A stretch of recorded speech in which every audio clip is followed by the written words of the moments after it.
are joined this evening by a face probably a lot of you know, former Toledo Police Chief Jack Smith, who is now running for Congress. Welcome. Thank you very much for joining us tonight. Pleasure to be here. If you get elected to Washington, what kind of things do you think you can do to affect some real change? Well, one of the first things that has to be done, and not just on a one-person basis, replacing one congressperson, things that are going on have to be stopped. We've got to slow down the radical changes that are being pushed through right now. The first effort I would put in would just be to slow down what's going on. Let's take a look at what we really need to do, what we can afford to do, what the people really want, and just go from there. What do you think the biggest problem is? If you were to say there's one thing in Washington that is really wrong right now, what do you think it is? The emphasis now has to be jobs. You know, there's being nothing really being done to create an environment, a business-friendly environment where you can create jobs, long-term and good-paying jobs.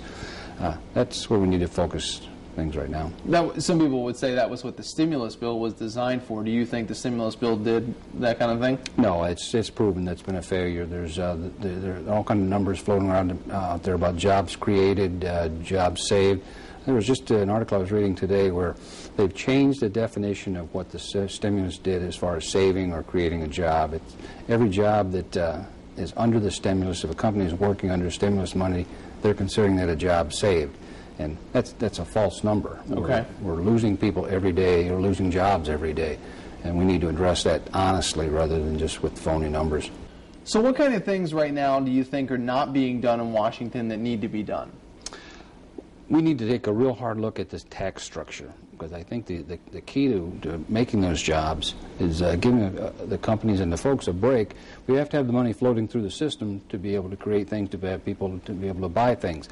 I've been watching what's going on in Europe, in particular with Portugal, Ireland, Greece, Spain. Okay. And the things that are happening to them now are on our horizon if we don't...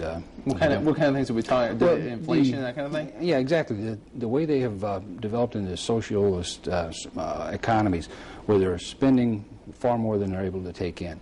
We need to put the brakes on our nation doing that, and we need to look at cutting back and making more money available through the free market system, tax cuts, incentives, and get the jobs flowing again. Do you feel like Washington isn't doing enough when it comes to tax credits? Do you think it's too much investing money when it comes to a stimulus package as opposed to cutting taxes? I think what they're doing is just it's become so partisan up there that they're not even talking to each other about the problems, and that's something that needs to be addressed also. We've got into a habit of sending the same people back over and over again, and they're through a Democratic administration or Republican, same problems year in, year out, no solutions. We need to send new people up there with different ideas, with a little more impetus to get back to what the Founding Fathers really wanted, make this an individual-based free market system. Do you think there's anything you can take as your time as police chief and translate that to Washington? Oh, absolutely. What it calls for is some leadership, even from junior members of Congress. Junior members can take leadership roles also. I'm not afraid to step up. I'm not as afraid to buck the system. If something needs to be said, it's been my nature to say it. Okay, all right. Well, wish you best of luck on the campaign trail. Jack Smith, thank you very much for your time, and that is this evening's Talk Back.